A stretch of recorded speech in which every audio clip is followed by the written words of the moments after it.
فلا أقسم بمواقع النجوم وإنه لقسم لو تعلمون عظيم إنه لقرآن كريم. Dari Talaq bin Ali radhiyallahu anhu, beliau mengatakan, seorang laki-laki berkata kepada Nabi sallallahu alaihi wasallam, "Masastu dzakari." Aku menyentuh kemaluanku.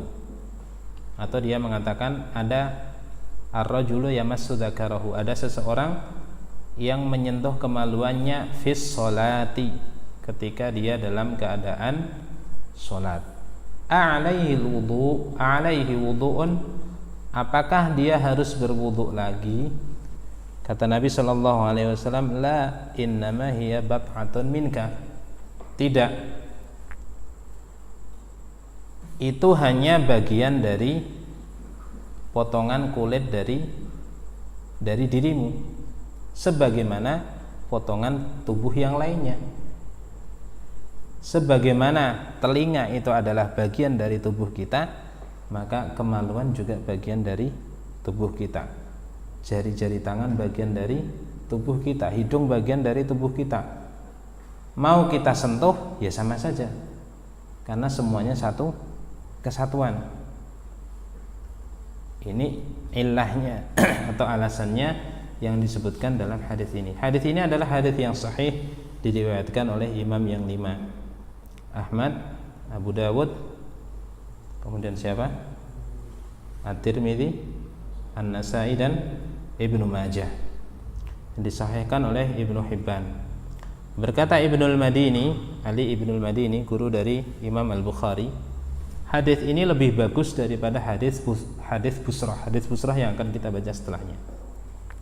Wa an Busrah binti Safwan radhiyallahu anha anna Rasulullah sallallahu alaihi wasallam qala man massa dzakarahu falyatawadda.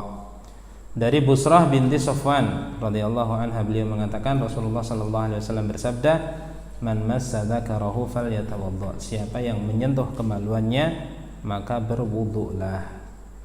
Hadis ini juga dikeluarkan oleh imam yang 5, disahihkan oleh At-Tirmidzi dan juga Ibnu Hibban. Al-Bukhari, Imam Al-Bukhari mengatakan huwa ashahhu syai'in fi hadzal bab. Hadis ini adalah hadis yang paling sahih dalam permasalahan ini. Ada 2 hadis di sini yang seakan-akan bertentangan. Dan sebuah kaidah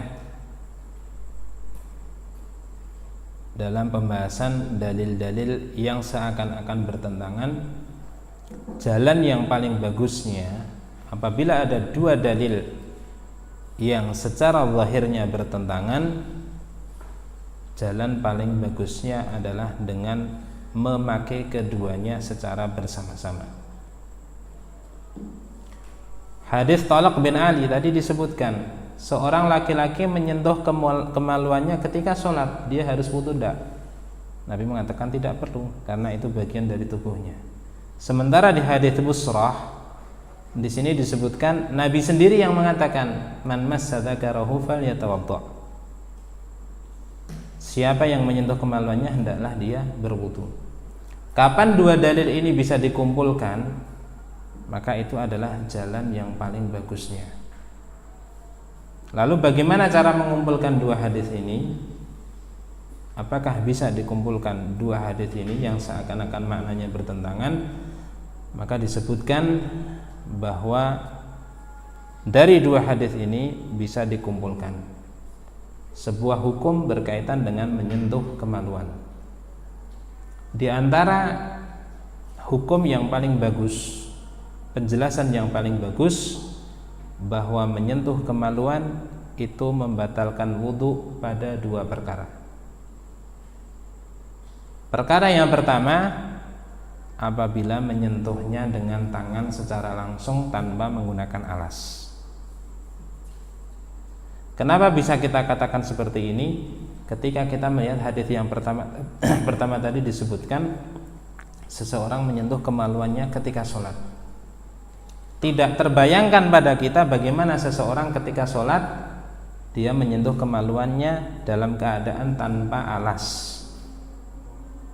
Ini sesuatu yang sangat di luar logika. Maka dari sini berarti kalau menyentuhnya dengan alas tidak masalah. Tetapi kalau menyentuhnya dengan tangan secara langsung, maka itu membatalkan wudu. Ini keadaan yang pertama. Kalau seseorang menyentuhnya secara langsung tanpa adanya alas. Kemudian yang kedua, apabila menyentuh kemaluan disertai dengan adanya syahwat.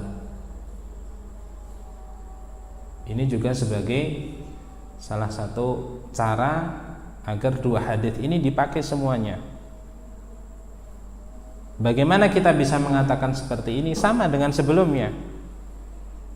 Tidak terbayangkan pada kita ada seseorang yang sedang sholat kemudian dia memikirkan syahwat. Itu sangat jauh. Wong sedang sholat kok tangannya menyentuh kemaluannya meskipun dengan alas, tapi dia ada syahwat di situ.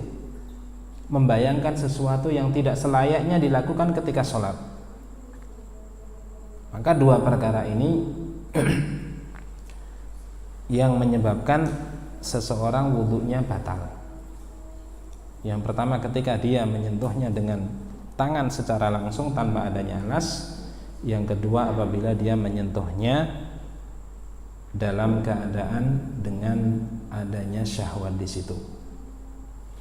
Adapun kalau menyentuh sekedar menyentuh, mungkin tangannya lewat gitu aja, tidak ada syahwat, kemudian tertutup oleh kain, maka ini tidak masalah, tidak membatalkan wudu seseorang.